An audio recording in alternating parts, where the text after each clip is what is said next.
Okay, what we got is 1 pound of strawberries. We pureed, chopped it up real fine in the blender. We want to keep stirring and just mix it a little bit till it starts bubbling.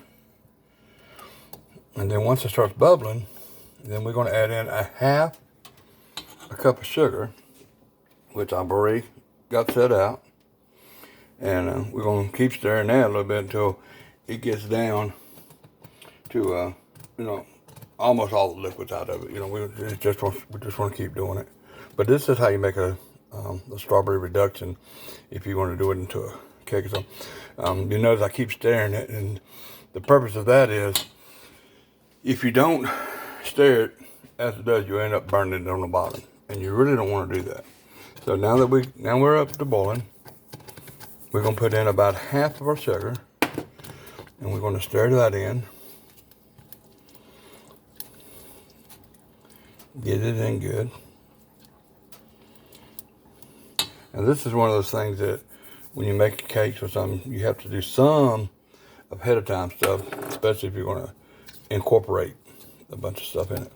Now, if you notice, it got real watery. Okay, and that's what happens because of the sugar. Now what we're going to do is we're going to turn it down just a little bit to about almost simmer. And we're going to let it simmer slowly. Probably for,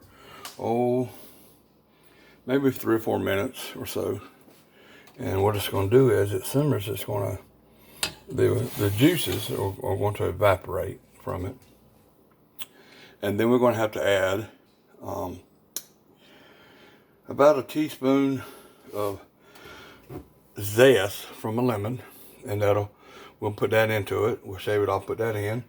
And then we're going to add some lemon juice, about a tablespoon of lemon juice. And as that does it, it actually cooks it.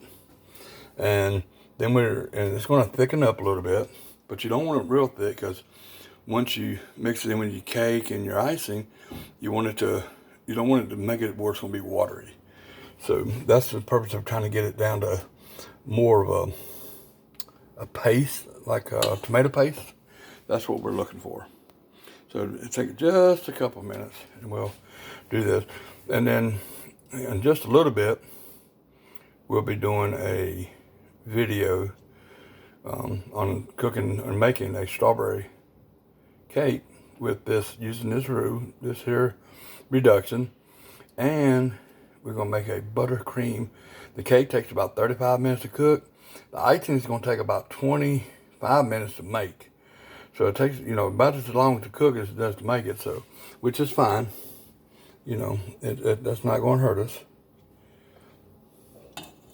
And I'm real picky about, I may overstir, but it's what some people say, but it'll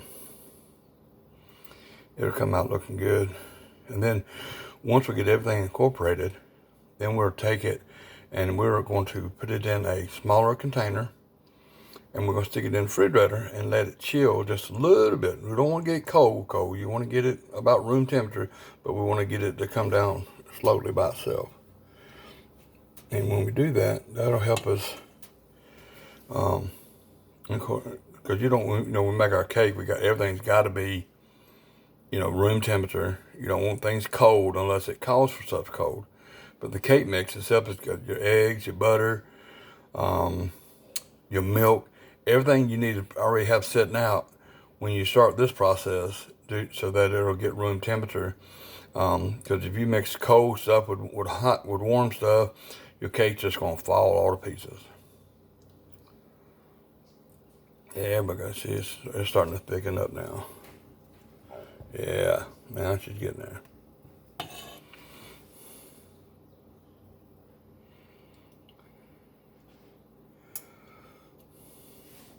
Okay, now we're going to add our lemon juice. And I'll have this recipe, part of it, with the other recipes for the cake itself. But I thought I'd do a separate video just for making a strawberry reduction, because it's something that you have to do a little different. So, let me get my Diane. Try to get my wife here. But let me pause this for 1 second.